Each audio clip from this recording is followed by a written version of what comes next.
Noticias, edición internacional. Soy Alexandra Pretel y un día más aquí con ustedes. Ya saben que tienen que conectarse a través de las redes sociales y vernos por Canal 20 Señal Abierta. Y ahora sí, para comenzar nuestro programa, vamos rápidamente con los titulares. Alerta América, el temor aumenta en Venezuela ante reelección de Maduro y se esperan más oleadas migratorias. ¿Qué futuro le espera al país? En breve, la ampliación de la noticia. Indignante, adultos mayores protestan en Caracas por una pensión que apenas supera los $4 mensuales. ¿Qué medidas deben tomarse para garantizar una vida digna a los jubilados? Haití en sus horas más críticas. Cambian al primer ministro por falta de resultados en devolver la estabilidad al país caribeño. Quédate para más información. Escándalo en Medio Oriente. Los terroristas palestinos de Hamas utilizan colegio de la ONU para lanzar ataques con misiles. La neutralidad de la ONU está en entredicho. ¿Qué medidas tomará la comunidad internacional? Provocación de Corea del Norte. Hermana de Kim Jong-un envía globos llenos de basura a Corea del Sur. ¿Qué repercusiones tendrá este gesto en la región? Quédate en Tribu Noticias para más información.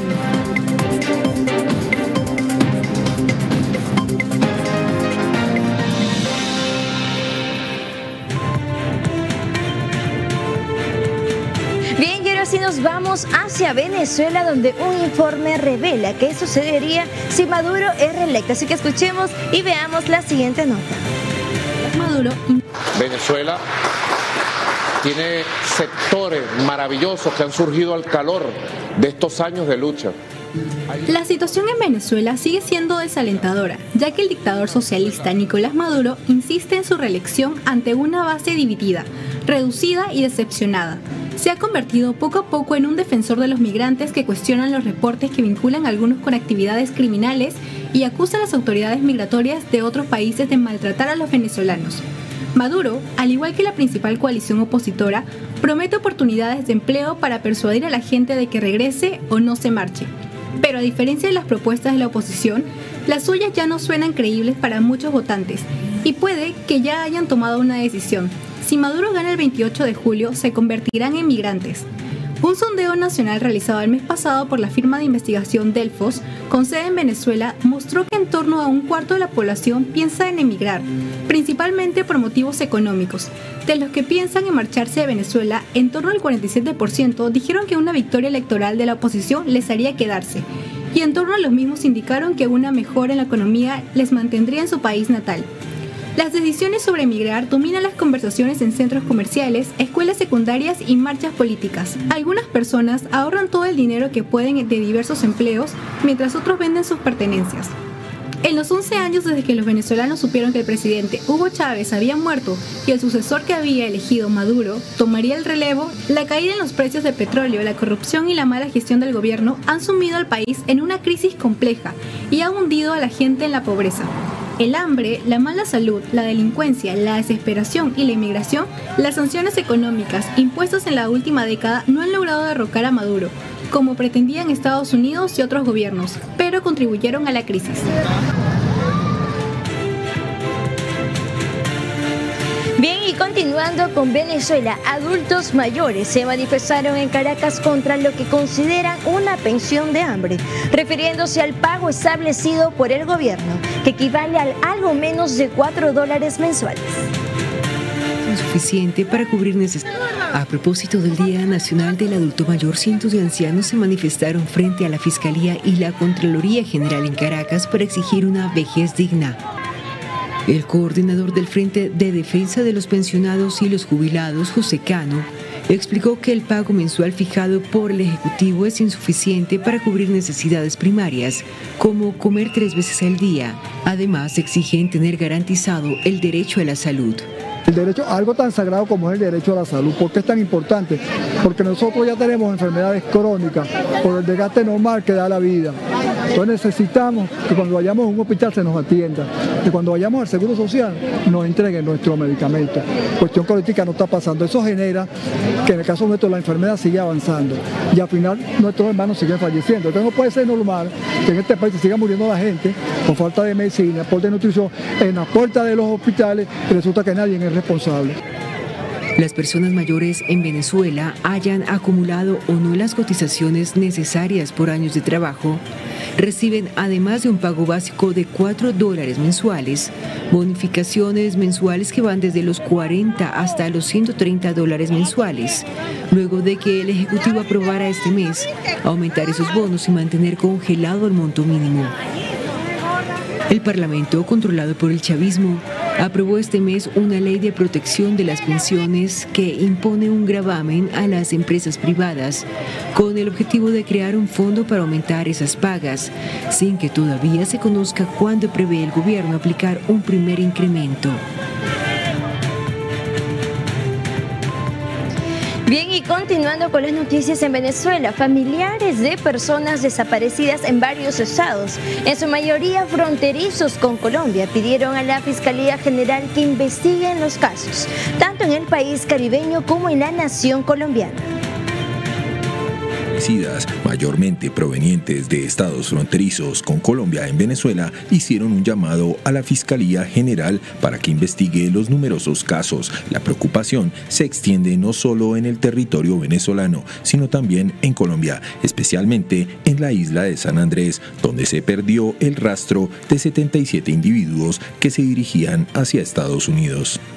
Zenaida Basto, vocera del Comité Esperanza de Madre, explicó que hay 54 familias de muchachos desaparecidos en territorio colombiano y venezolano, entre ellos su hijo, quien desapareció en el estado Táchira. Estamos aquí solicitando la ayuda a gritos del fiscal general de la República para que se aboque a nuestros casos de nuestros hijos desaparecidos.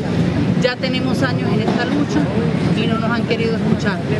Les pedimos, les suplicamos al fiscal nos ayude, al presidente de la República que nos ayude, porque no hemos tenido respuesta de las autoridades, por favor. Por su parte, Creuldis Guerra, vocera de los 77 venezolanos que han desaparecido en la isla de San Andrés desde 2022, también pidió apoyo al fiscal, ya que asegura tener pruebas de que sus familiares están con vida, aunque no las detalló. De verdad que es preocupante de que a pesar de que hemos metido cartas en presidencia, aquí en el Ministerio Público y en la Asamblea Nacional, hasta la fecha no hemos recibido respuesta. Necesitamos ser escuchados, nuestros familiares nos necesitan. Guerra también mencionó que han hecho denuncias en Colombia, pero las autoridades de ese país no se han pronunciado. En Venezuela.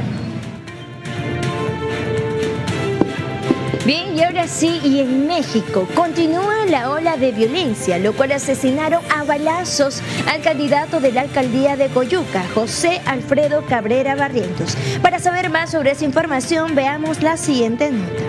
Este miércoles, José Alfredo Cabrera Barrientos, candidato a la alcaldía de Coyuca de Benítez, en México, fue víctima de un asesinato a balazos.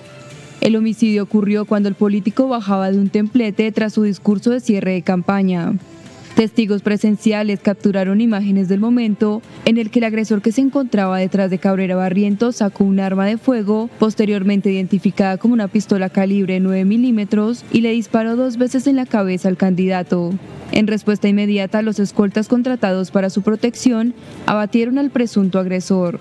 El incidente dejó ambos cuerpos tendidos en el parque donde se celebraba el cierre de campaña, mientras que 3 asistentes resultaron heridos por los disparos de los escoltas. 2 hombres fueron detenidos por las autoridades policiales en el lugar de los hechos. La escena fue asegurada por elementos de la Guardia Nacional, Policía Estatal y Ministerial para permitir que los peritos de la Fiscalía General del Estado llevaran a cabo las investigaciones correspondientes. Este trágico evento se suma a otros actos de violencia política que han marcado este proceso electoral en México. El gobierno de México reconoció el asesinato de 22 aspirantes, de los cuales solo 8 eran candidatos oficiales, aunque grupos independientes como Integrala y Data Int contabilizaron más víctimas. Las campañas electorales llegaron a su fin este miércoles para dar paso a 3 días de veda electoral en México previo a las elecciones del domingo, consideradas como las más grandes de la historia del país, con más de 98 millones de personas convocadas a renovar más de 20.000 cargos, incluyendo la presidencia, los 500 diputados. Bien, y en Haití el nombramiento como primer ministro de Gary Conille es el resultado de un largo proceso, marcado por negociaciones políticas, tanteos, múltiples reuniones y campañas en las redes sociales para ocupar un puesto al que aspiraron decenas de candidatos. Finalmente, el Consejo Presidencial de Transición se decantó por Conille, quien ya fue primer ministro de Haití entre 2011 y 2012, durante el mandato de Michel Martelly, y que también recibió el apoyo de 6 de los 7 miembros con derecho a voto de la recientemente creada institución. Ahora, como lo anunció también la presidenta haitiana en una nota publicada en Facebook, el Consejo Presidencial de Transición y el primer ministro designado trabajan en la selección de las distintas personalidades que compondrán el gabinete. El decreto con el nombramiento de Conille debería publicarse en breve, según la prensa local, que señala que el gabinete podría estar formado a finales de esta semana, para principios también de la próxima tomar posesión.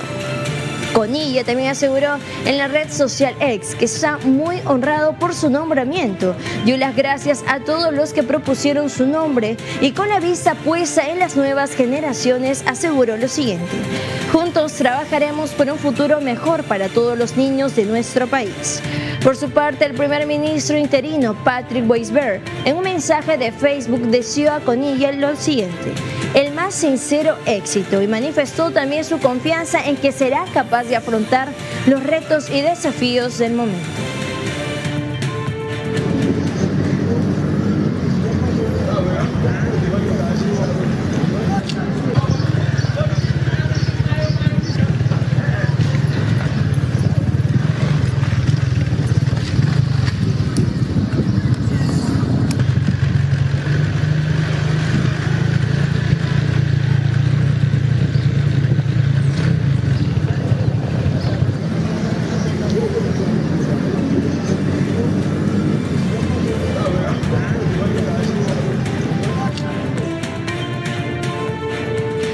Bien, y por otro lado, en Nicaragua, el gobierno excarceló a 1.500 prisioneros comunes con sentencia firme para que vivan en régimen de convivencia familiar en sus hogares, con motivo del Día de la Madre que se conmemora el 30 de mayo. Así que escuchemos las declaraciones. Siempre les pido que sean conscientes de que esta libertad que comenzarán a gozar prontamente conlleva muchas responsabilidades y muy grandes, que van a tener que saber que cada una de esas acciones que tomen de ahora en adelante también tienen consecuencias. Esperamos que no vuelvan para acá, que de aquí en adelante sean ciudadanos de bien. Siempre les pido que sean conscientes de que esta libertad que comenzarán a gozar prontamente conlleva muchas responsabilidades y muy grandes, que van a tener que saber que cada una de esas acciones que tomen de ahora en adelante también tienen consecuencias. Esperamos que no vuelvan para acá, que de aquí en adelante sean ciudadanos de bien. Bien, y ahora en México, la violencia del amedrentamiento a los votantes y resultados adelantados que no correspondan a la realidad son las principales preocupaciones de la misión de observación internacional de expertos que acompañarán los comicios del domingo 2 de junio. Así que escuchemos las declaraciones. Ahora yo quiero terminar diciendo que nos preocupa, ciertamente, a todos nos preocupa, lo hemos comentado acá, la ola de violencia política que ha ocurrido en este país durante las elecciones. Ciertamente, y esto no es es más un llamado a investigar los hechos y tomar medidas para que este tipo de asuntos no empañen las elecciones y no le causen daño. Bien, y en República Dominicana, el proyecto de la Unión Europea Global Gateway tiene entre sus objetivos contener el impacto del sargazo en República Dominicana y otros países también de la región, apoyando así iniciativas como la exportación de macroalgas. Tener el impacto del sargazo en República Dominicana y otros países de la región es uno de los proyectos de la Unión Europea Global Gateway, que buscará exportar estas macroalgas al viejo continente. Durante su visita a Santo Domingo, la comisaria europea de asociaciones internacionales, Jutta Urpilainen, destacó cómo se podría convertir una problemática para el Caribe en una oportunidad económica para Europa. Para darle un ejemplo del uso que se le piensa dar, hay empresas europeas que quieren exportar sargazo hacia Europa para utilizarlo como materia prima en la industria textil. Urpilainen conoció las instalaciones del metro y el teleférico de Santo Domingo, las cuales han contado con importantes inversiones y tecnología europeas. Su misión fue comprobar los avances en la política de transición hacia una movilidad urbana sostenible. Estamos estudiando naturalmente junto con el gobierno dominicano y también con empresas privadas de qué manera se puede no solo ampliar la capacidad sino también la extensión de la red de transporte público. En total serán 48,6 mil millones de dólares aprobados por la Unión Europea que se van a dedicar a distintas inversiones en todo el Caribe. Cabe mencionar que además del sargazo y del transporte, Global Gateway también se enfoca en el agua y el saneamiento, además del desarrollo digital y las finanzas sostenibles. Bien, y en Colombia, docentes protestaron en Bogotá debido a los problemas en el servicio de salud, tras la modificación del sistema de atención especial para los educadores por parte del gobierno, justo cuando el sector está enfrentando una grave crisis. Protesta por la crisis en el sistema de salud colombiano, la Federación Colombiana de Trabajadores de la Educación, FECODE, y la Asociación Distrital de Trabajadores y Trabajadoras de la Salud, ADE, se movilizaron frente a las instalaciones de la Fiduprevisora, entidad que administra los recursos con los que se paga la salud de los profesores. Fueron cerca de 400 maestros que se han visto afectados por el nuevo modelo de salud implementado por el gobierno para los docentes de colegios públicos, el cual se encuentra a cargo de la mencionada entidad. Según comentan, aún no hay rutas claras de atención para ellos, además de que están sufriendo problemas con los proveedores de medicamentos, asignación de citas y aprobación de cirugías.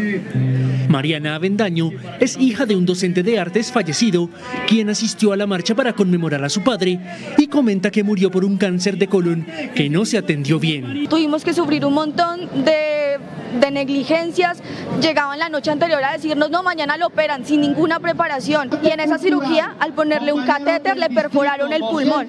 Mi papá salió en marzo 17 y hace 8 días, el 19 de mayo, murió de un cáncer. Hasta el último día tuvo que aguantar con dolor. Estas son las peticiones que hacen los educadores al gobierno, según Raúl Vázquez, vicepresidente de la ADE, tan solo 29 días después del cambio de sistema. Llevamos 29 días para que esta entidad fiduprevisora haga esos contratos o busque los servicios que necesita el magisterio. No lo ha querido hacer, está torpedeando este nuevo sistema de salud del magisterio. Por eso venimos a decirle, atienda al magisterio o renuncie, señor Mauricio Marín.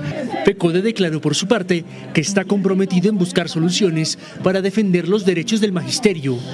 A su vez criticaron que la Fiduprevisora no asuma la situación con capacidad resolutiva, inmediata y suficiente.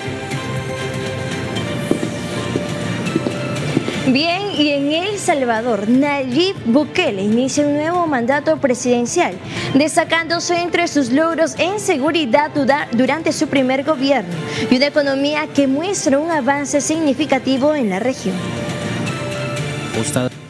En medio de un fuerte contraste entre seguridad y economía, Nayib Bukele asume nuevamente la presidencia de El Salvador.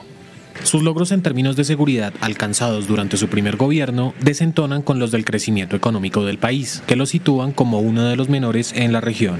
Asuntos como el crecimiento a costa de la desigualdad, la reducción de la criminalidad antes de su primer mandato, presuntas violaciones de derechos humanos y un marcado crecimiento de la deuda pública son algunas de las claves para entender este contraste que está compuesto por cifras, pero también por opinión. Bukele tomará posesión como presidente para el periodo 2024-2029 tras lograr una reelección inmediata en los comicios de febrero pasado, siendo el combate a las pandillas su principal mensaje de campaña. Sin embargo, según encuestas, ha recibido un reclamo importante de parte de la población por presuntamente no atender la situación económica con la importancia necesaria. Bien, y continuando con nuestras noticias, el grupo terrorista palestino Hamas usa colegios de la ONU para cometer crímenes. Escuchemos la siguiente nota. Información de último momento. A través de la red social X, las fuerzas de defensa de Israel denuncian el haberse enfrentado con un contingente de terroristas de Hamas en una escuela de las Naciones Unidas en Gaza, desde donde se disparó un misil antitanque contra las tropas de Israel. Esta mañana, las fuerzas de la FDI intervinieron en una clínica médica cercana cuando un explosivo en una apertura de túnel con trampas explosivas detonó y mató a 3 soldados judíos. En exploraciones posteriores en la escuela se encontró grandes cantidades de armas y granadas. En el comunicado se preguntan, Agencia de Naciones Unidas, ¿cuánto tiempo guardará silencio ante las granadas, las armas y los túneles que violan la importancia de las aulas de los niños? Por otra parte, esta misma agencia se muestra parcializada a favor de los terroristas de Hamas, tergiversando la información, como fue el último incendio en un campo de refugiados en Gaza, donde la Agencia de Naciones Unidas culpó a Israel de haber provocado la muerte de por lo menos unos 50 civiles, cuando en realidad todo apunta en que la causa del siniestro había sido provocado por los mismos extremistas de Hamas. También, el ejército israelí anunció este miércoles que ya controla tácticamente el corredor Filadelfia de Rafah, en el sur de la Franja de Gaza, que recorre la frontera con Egipto y donde, según Israel, se han detectado unos 20 túneles hacia el país vecino usados por Hamas para introducir armas en el enclave. Por último, la aviación israelí continúa bombardeando más de 50 objetivos estratégicos de Hamas en toda la Franja de Gaza en el último día, mientras mantiene sus operaciones militares tanto en Jabalia, en el norte del enclave, como en Rafah, en el sur. Todo ello con el objetivo de rescatar a civiles y militares judíos secuestrados desde el pasado 7 de octubre. Lamentablemente, las torturas y violaciones sexuales a los que son sometidos estas personas en muchos casos les ha causado la muerte o han terminado con traumas irreversibles. Muy bien, a continuación también le mostraremos las imágenes para que vean cómo operan los terroristas palestinos de Hamas, lo cual difundieron un video en la que 3 milicianos disparan al aire desde la ciudad de Tulkarem, en el noreste de Cisjordania, hacia la ciudad israelí de Bat Hefer, que se encuentra al otro lado de la línea verde y en donde se encuentran los hogares de civiles inocentes. En el video, las brigadas de Al-Qassam, el brazo armado de Hamas, se atribuyen la responsabilidad del tiroteo, justificándolo como una respuesta a la masacre que Israel está llevando a cabo en la Franja de Gaza y al asesinato de civiles.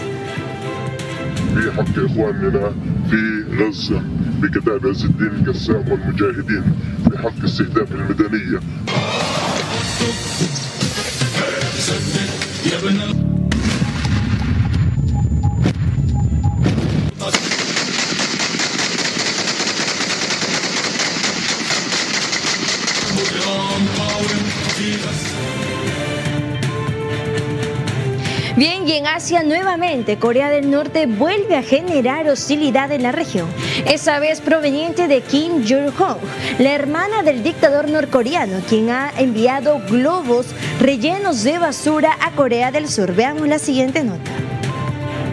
La investigadora brasileña Alicia Kowaltowski, ganadora de un premio UNESCO Fundación L'Oréal por su contribución en el estudio de las mitocondrias, consideró que falta sustancia a las políticas científicas. Nuevamente, Corea del Norte vuelve a generar hostilidad en la región, esta vez proveniente de Kim Jong-un, quien ha enviado un mensaje irónico este miércoles con los globos rellenos de basura. Corea del Norte ha lanzado sobre Corea del Sur globos con literalmente basura.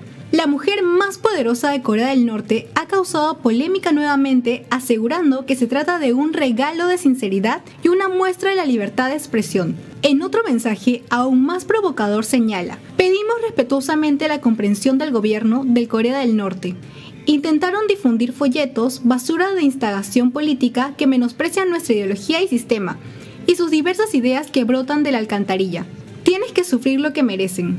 Respondiendo a las críticas vertidas desde Seúl por el envío de estos globos, Pyongyang había advertido ya de que respondería al lanzamiento de propaganda anti-norcoreana, quien ha rechazado el informe de las autoridades surcoreanas sobre que el envío de estos globos constituye una violación del derecho internacional y ha señalado que Seúl se acoge a las normas internacionales dependiendo de la dirección en la que vuela el globo. Corea del Norte había avisado durante el fin de semana que respondería de algún modo a la distribución de propaganda por parte de activistas surcoreanos. Este miércoles, Seúl ha denunciado la llegada de unos 260 globos llenos de basura. El ejército surcoreano denunció este miércoles que detectó más de 90 globos enviados por el régimen de Kim Jong-un, rellenos de desechos. Los globos se empezaron a detectar a última hora del martes, cuando el ejército comenzó a divisar objetos voladores no identificados en las zonas fronterizas de las provincias surcoreanas de Gyeongjin y Yangon, según informó el Estado Mayor Conjunto. Bien, y en Francia, la investigadora brasileña y ganadora de un premio UNESCO, Fundación L'Oréal, por su contribución en el estudio de las mitocondrias, consideró que no hay suficiente apoyo científico por parte del gobierno de Lula. La investigadora brasileña Alicia Kowaltowski, ganadora de un premio UNESCO Fundación L'Oréal por su contribución en el estudio de las mitocondrias, consideró que falta sustancia a las políticas científicas del gobierno del presidente de Brasil, Luiz Inácio Lula da Silva. Kowaltowski dijo desde la sede de la UNESCO en París, donde fue premiada este miércoles en la categoría de Mujer Científica de América Latina y Caribe, que el gobierno de Lula no es firmemente anticientífico como el de Bolsonaro, pero que a su parecer lo que a veces dice es más un titular y carece de sustancia. La profesora de bioquímica de la Universidad de Sao Paulo lamentó que el ejecutivo de Bolsonaro fuese tan destructivo respecto a las políticas públicas de ciencia y de salud y criticó que tras su paso por el Palacio de Planalto nacieron movimientos de antivacunas que antes no existía en el mayor país de Latinoamérica. Respecto al estudio que le valió el premio La Mujer y la Ciencia, Kowaltowski resaltó la importancia de investigar mejor el funcionamiento de las mitocondrias para entender en profundidad el metabolismo humano y así abordar enfermedades como la obesidad y la diabetes. Bien, y en Bruselas, la cabeza de lista del Partido Socialista PSOE para las elecciones europeas habló sobre una estrategia internacional para, según ella, desquiciar las instituciones y la democracia. La cabeza de lista española de los socialistas para las elecciones europeas, Teresa Rivera, alertó este jueves sobre una estrategia internacional para desestabilizar las instituciones y la democracia que usa el miedo y el enfado de las personas y pidió prestar más atención a la parte de la ciudadanía que más sufre los cambios globales. En un encuentro de campaña en Bruselas con el cabeza de lista de los socialdemócratas europeos, Nicolas Schmit, Rivera dijo que la desinformación y el enfado se está usando contra las instituciones para desestabilizar su funcionamiento en democracia con la expectativa de que una autocracia va a funcionar mejor. La vicepresidenta tercera del gobierno español señaló que la amenaza del viraje hacia la derecha de la política europea no es solo perder 5 años, sino perdernos tendencias a las que será muy difícil reengancharse. Rivera subrayó que el carácter progresista de diferentes medidas que se han puesto en marcha en el Ejecutivo comunitario actual debe ser la base de la que parta la próxima comisión. El candidato socialdemócrata, por su parte, aseguró que estas políticas son la prueba de que Europa puede actuar y cambiar, después de que la respuesta a la crisis financiera de hace más de una década fuera la austeridad sin una dimensión social.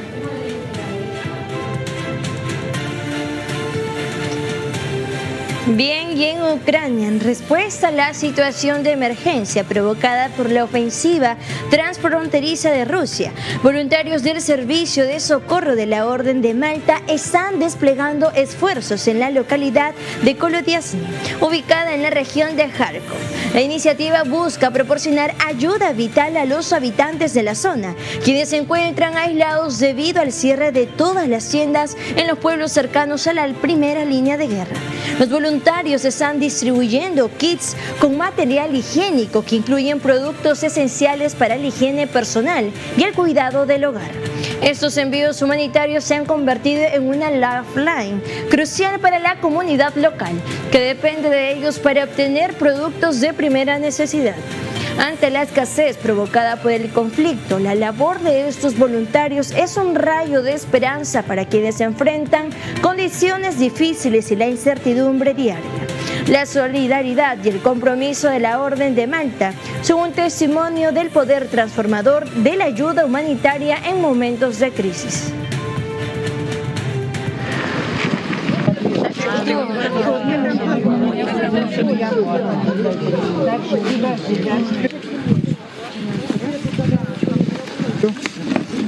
Дякую. Вода. Да одірвіть скотча свіжим своїм напоєм. Що нам робити? Нормально так. Bien, y en Kenia, líderes africanos, entre miles de delegados reunidos en Nairobi para la reunión anual del Banco Africano de Desarrollo, unieron sus voces para expresar la petición de reformar el sistema financiero global para que solo así África pueda progresar. Una decena de líderes africanos, entre miles de delegados reunidos en Nairobi con motivo de la reunión anual del Banco Africano de Desarrollo, unieron este miércoles sus voces para formular una demanda clara: reformar el sistema financiero global para que África pueda desarrollarse. El presidente del Banco Africano lamentó en la apertura de la sesión de alto nivel de la reunión que las soluciones propuestas por el marco común del G20 para aliviar la deuda de los países pobres están tomando demasiado tiempo.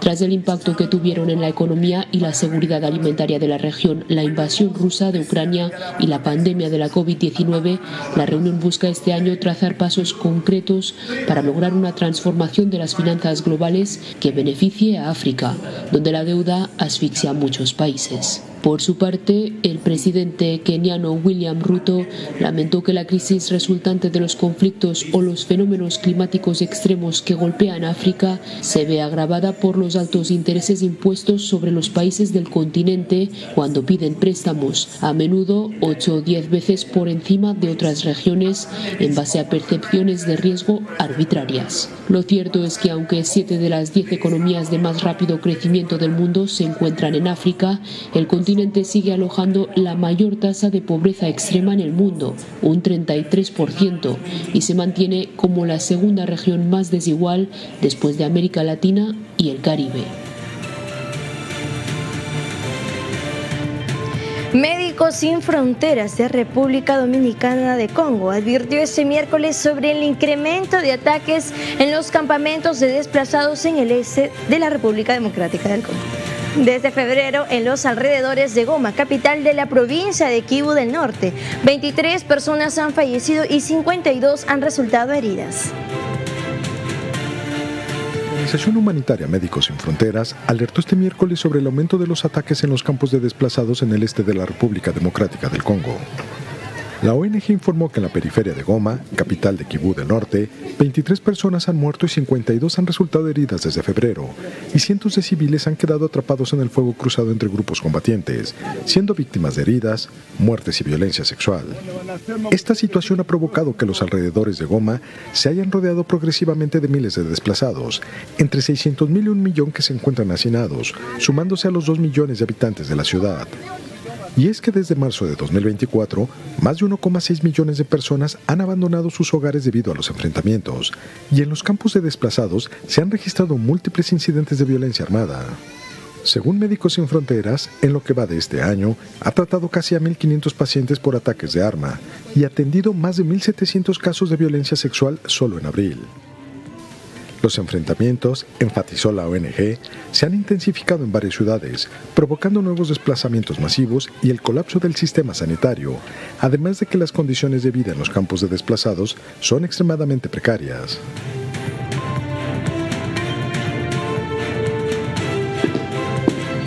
Bien, y en Estados Unidos continuamos con la preservación y estudio de nuestro planeta. Hace unas horas despegó el cohete Falcon 9 y el que pondrá en órbita el satélite Herker de la Agencia Espacial Europea, cuya misión es estudiar el impacto de las nubes y los aerosoles en el clima terrestre. A bordo de un cohete Falcon 9 y sin contratiempos, despegó desde California el satélite EarthCare de la Agencia Espacial Europea, con colaboración de la Agencia Espacial Japonesa. La misión tiene como objetivo estudiar el papel de las nubes y los aerosoles en la regulación del clima de la Tierra. El nuevo satélite, con una vida mínima prevista de 3 años, mide 17,2 metros de longitud, pesa 2.200 kilos, cuenta con un panel solar de 21 metros cuadrados y 4 instrumentos científicos con los que contribuirá también a una mejor comprensión del cambio climático. EarthCare orbitará la Tierra a una altitud de unos 400 kilómetros, la más baja posible para optimizar el uso de sus instrumentos, y sus datos permitirán mejorar las predicciones climáticas y medir mejor el balance energético de la Tierra. Gracias al nuevo satélite apodado Hukoryu o Dragón Blanco, se podrá ver el interior de las nubes para comprender mejor su comportamiento y estructura. Se analizará la composición y distribución de aerosoles y nubes, cómo interactúan con la radiación solar y la energía de la superficie terrestre. Bien, llega a Alemania. El presidente de Francia, Emmanuel Macron, llamó a Europa a realizar una revolución copernicana y a establecer en los próximos meses un nuevo marco de defensa y seguridad común para el viejo continente. El presidente francés Emmanuel Macron instó este lunes a Europa a una revolución copernicana y a crear en los próximos meses un nuevo marco de defensa y seguridad común para el viejo continente, sin mirar solamente a Estados Unidos. En un discurso en la ciudad alemana de Dresde, Macron sostuvo que la verdadera reunificación o unificación de Europa solo se completará una vez se haya establecido un marco de defensa y seguridad europeas, y enfatizó que este es el reto de los próximos años. Macron advirtió que al abordar esta cuestión, Europa no debe caer en la trampa de volverse nacionalista o de mirar solo a Estados Unidos. Abogó por que Europa desarrolle los conceptos, la estrategia, las capacidades militares, el armamento, la tecnología, la energía y, en definitiva, todo lo que contribuya a hacer una Europa más soberana e independiente, una Europa capaz de defenderse por sí misma y que pueda hacer frente a cualquier amenaza. El jefe de Estado francés, consciente de que no será fácil que todos los países europeos se sumen a su idea, insistió que se debe actuar con decisión como europeos. Y es que el canciller alemán Olaf Scholz, con quien Macron se reunirá este martes en Berlín, considera que en medio de la guerra rusa en Ucrania no es el momento de independizarse de Estados Unidos, pese al riesgo de que pueda volver a la Casa Blanca el candidato republicano en las elecciones presidenciales, Donald Trump, quien aboga por no defender a los aliados de la OTAN que no cumplan los objetivos. Bien, y en Reino Unido las autoridades registraron en 2023 al menos de 100.000 denuncias de imágenes de abuso sexual infantil en Internet en España, lo que significa unas 2.000 a la semana, casi la misma cantidad que se registra en México al día, según el primer informe global realizado por el Instituto Child Try de la Universidad de Edimburgo. La organización también menciona que recaba datos sobre seguridad infantil, lo cual lo publicó este lunes el índice A la Luz, donde examina la prevalencia de la explotación y abusos sexuales de niñas, niños y adolescentes en línea a nivel mundial. Paul Stanfield, director ejecutivo de Child Life y exdirector de Interpol, dijo: esta es una pandemia global que necesita una respuesta global. No podemos lidiar con eso solo como el Reino Unido. Podrás tener a una persona sentada en el Reino Unido que está viendo a niños siendo abusados en Filipinas, donde el servidor está ubicado en los Países Bajos. Así que necesitamos tratar con mucha emergencia de salud global, donde nos unamos y protejamos a los más vulnerables de la sociedad, de nuestros niños. So we need to treat this as a global health emergency where we come together and we protect the most vulnerable in society, our children. This is a global pandemic that needs a global response. We can't deal with that as the UK alone. You could have a person sat in the UK who is watching children being abused in the Philippines, where the server is sat in the Netherlands. So we need to treat this as a global health emergency where we come together and we protect the most vulnerable in society, our children. This is a global pandemic that needs a global response. We can't deal with that as the UK alone. You could have a person sat in the UK who is watching children being abused in the Philippines, where the server is sat in the Netherlands. So we need to treat this as a global health emergency where we come together and we protect the most vulnerable in society, our children. This is a global pandemic that needs a global response. We can't deal with that as the UK alone. You could have a person sat in the UK who is watching children being abused in the Philippines, where the server is sat in the Netherlands. So we need to treat this as a global health emergency where we come together and we protect the most vulnerable in society, our children. This is a global pandemic that needs a global response. We can't deal with that as the UK alone. You could have a person sat in the UK who is watching children being abused in the Philippines, where the server is sat in the Netherlands. So we need to treat this as a global health emergency. Bien, y ahora sí, antes de pasar a nuestro bloque deportivo, queremos agradecer a nuestro gran amigo Renato de la marca Arianes por su confección y estampados personalizados y por las poleras hermosísimas que ha dado todo el equipo de Tribu TV. Así que muchas gracias, Arianes. Y ahora sí, continuando con nuestro bloque deportivo. En Perú, aquí, el futbolista español y embajador del Fondo de las Naciones Unidas para la Infancia, UNICEF, Sergio Ramos, alertó a las familias peruanas sobre la importancia de cuidar a sus hijos de la anemia, una enfermedad que aquí afecta a 4 de cada 10 niños entre los 6 meses y los 3 años de edad. Así que veamos la siguiente nota.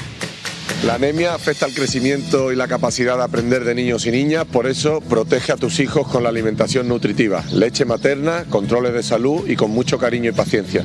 Juntos por un Perú sin anemia.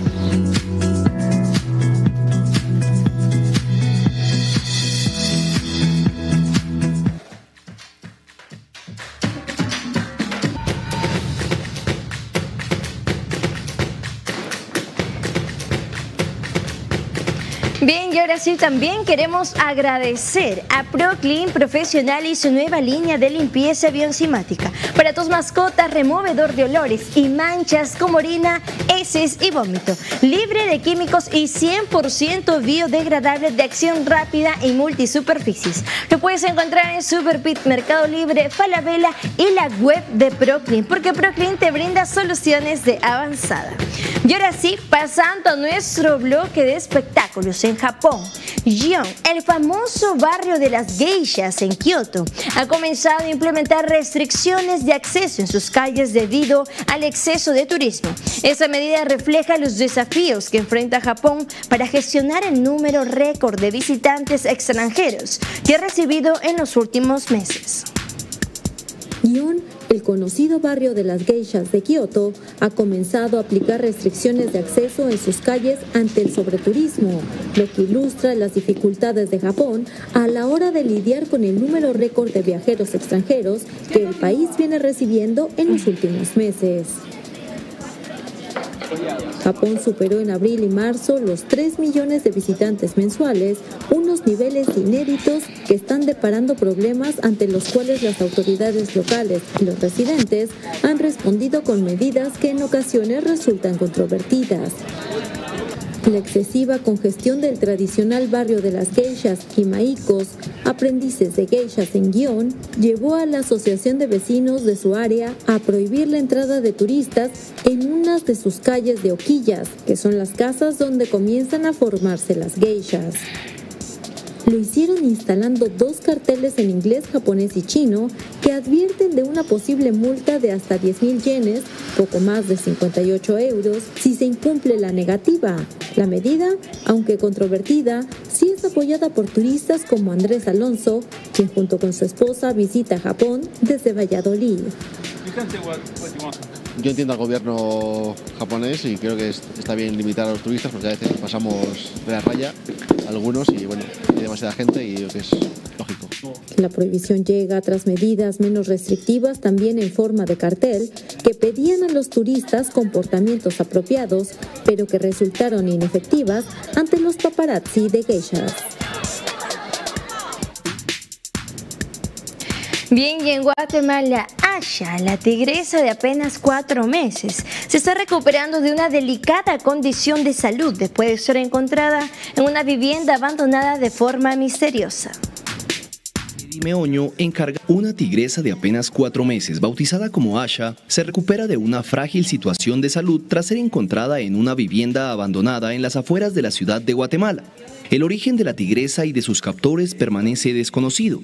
Así lo dijo el médico veterinario Eddie Meoño, encargado de su cuidado. Podemos decir que sí, la cachorra de aproximadamente 4 meses de edad venía en una condición relativamente crítica porque venía un poco deshidratada, además baja de peso. Sabemos positivamente que el animal llevaba aproximadamente 48 horas sin consumir alimento. Meoño aseguró que la bautizaron como Asha porque en idioma hindi significa esperanza y además el origen de esta especie es de India. Y también... Bien, y en otras noticias, la diseñadora Vera Wang es reconocida alrededor del mundo por sus impresionantes y costosos vestidos de novia, pero también por una situación curiosa. Usuarios en redes sociales opinan que la mujer de 74 años de edad parece de mucho menos. La estadounidense, que ha vestido a celebridades como Stephanie, Selena Gomez, Zendaya y Hailey Bieber, Ariana Grande, entre otras, parece estar mejor que nunca, pues ha sorprendido con su aspecto físico actual. Eso luego de publicar el pasado martes 27 imágenes en su perfil de Instagram, donde acumula cerca de 1 millón de seguidores. En esas aparece en traje de baño y con gafas de sol negras en una piscina durante el día. Mis momentos Slim Aarons, feliz verano, es lo que decía el texto que acompañaba las fotos. Así, la madre de 2 hijos asombró con su aspecto sin edad. En los comentarios, internautas expresaron su sorpresa por la apariencia juvenil de Wang. ¿Cómo es posible verse así a esa edad? Tú eres el momento de elegancia, belleza, gracia y compostura temporales, decían algunos de estos.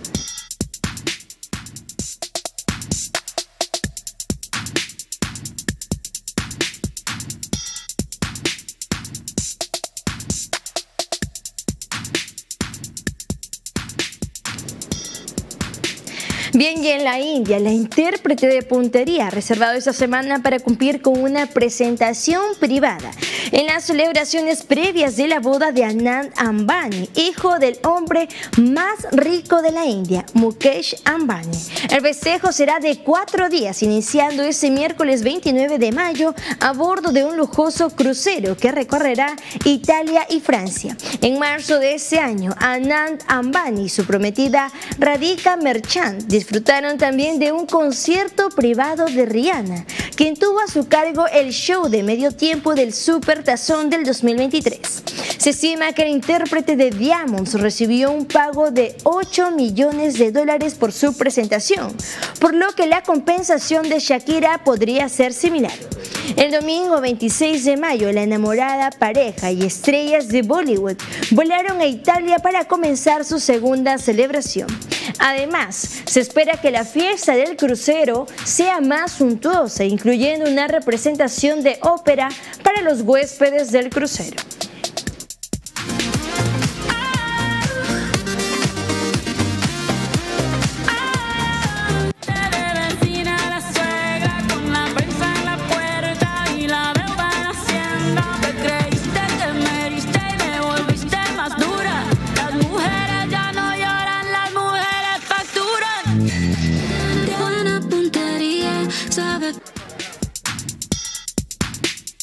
Bien, y en España el Bernabéu está empezando a convertirse en el epicentro del fenómeno de Taylor Swift en Madrid, con la llegada de las fans de la cantante, anticipando también sus conciertos de esta semana en la capital. Así que veamos la siguiente nota.